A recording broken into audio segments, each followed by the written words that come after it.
So we are going to do page 3 on September 29th, and here we are going to do our animal cell. So just like we did our plant cell, we want to make this so we can study from it. So we're going to take our pink line, and wherever your outside is, whether it's here or here, the outside of the page, you're going to take it and draw a dotted line, just as a reminder to you that all your labels are going to be on the left of that line or the outside of that line, and then you can cover and study from your labels. So we're going to do an animal cell today, and an animal cell actually is missing some of the organelles that a plant cell has. So animal cells, the outermost layer of an animal cell is actually your cell membrane.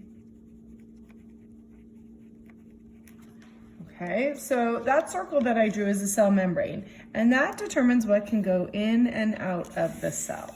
And just like I did on the plant cell, I'm going to make nice straight lines using my rulers, and I'm not going to overlap or cross my lines so that I know which item is in fact which.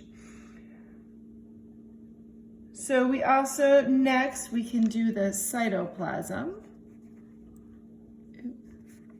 Cytoplasm. And the cytoplasm is all the material in the background that all the organelles float in. Notice my animal cell is more circular. Animal cells can fluctuate more because it is a cell membrane and they don't have that cell wall. There's not as much rigidity in an animal cell. So our cytoplasm is everywhere in the background of this cell. So we can just, I'm going to try and keep it kind of straight. So it's inside the cell. It's the matrix that everything floats in. Then, of course, one of the most important, we have our nucleus and our nucleolus. I'm going to color in the nucleolus there. Okay, so we have our nucleus. And our nucleus is where all of the DNA, all the genetic information for the cell is, and it is nucleolus. And so it gives everything, it tells the cell everything that's supposed to happen. Okay. Then we have, just like in our plant cell, we have our rough and our smooth ER. These are the transportation highways of the cell.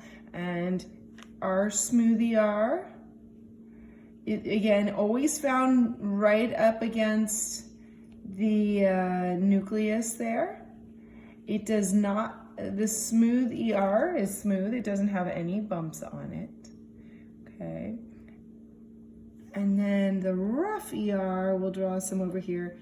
It's also the same kind of shape, but it's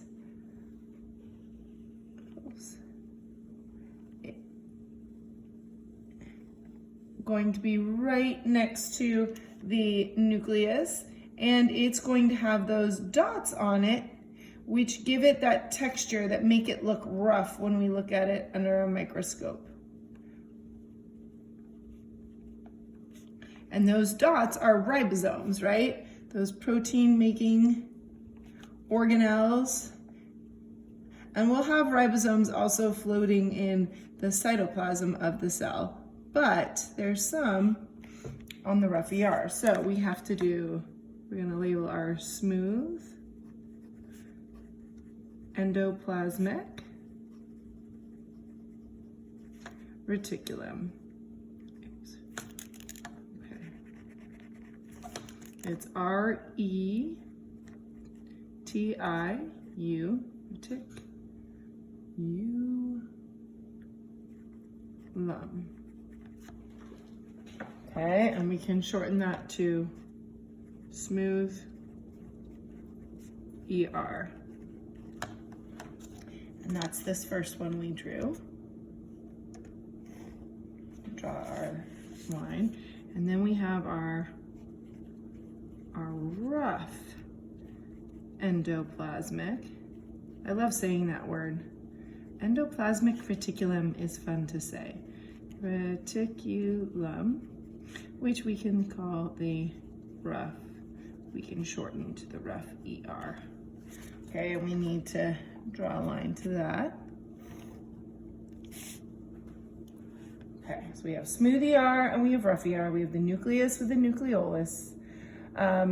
Then we're going to do lysosomes. So we're going to put a few lysosomes around. They're kind of medium-sized circles with dots in them.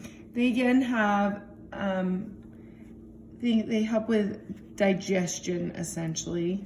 So we're going to say lysosome. Okay, and if you remember, both plants and animal cells have lysosomes.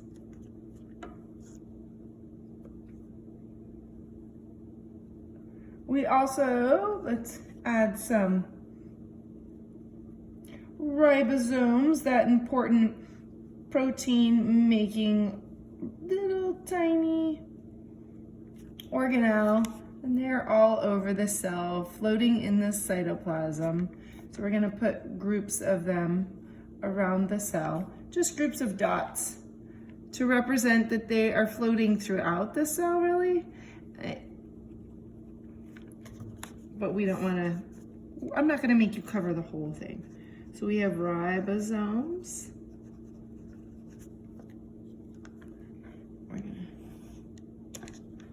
Okay, so those are our ribosomes. And you are going to need to know all of these organelles. You're going to need to be able to recognize them. If I show you a picture and ask you what they are, you're going to have to be able to label them.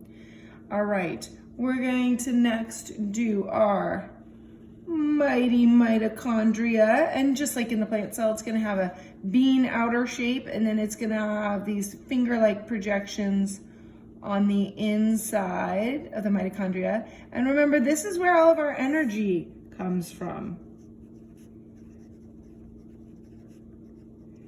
Provides energy to the cell, and we're going to get into greater detail on how that happens actually in the spring after winter break. And then we have our Golgi apparatus, and remember, it looks like stacks of pancakes. And this is kind of like the postal service. It packages things and ships them around the cell. So remember, it's Golgi. Here, let me make sure you can see. Golgi apparatus. Or we can call it the Golgi body. Those terms are interchangeable. Okay. Oh, and I didn't do the vacuole. So plants can have, or sorry, these are animal cells, can have vacuoles. It might be, it's a little, it'll make it a different shape than our lysosome.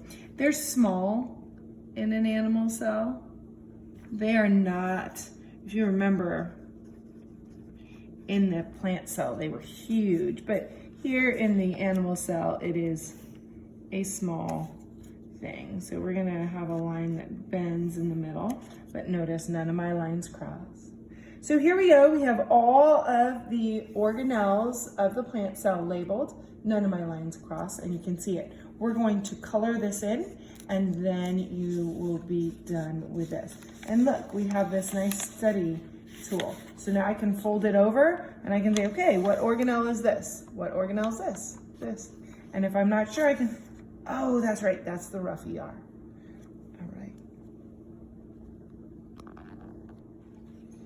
And here is the completed colored in animal cell ready to go.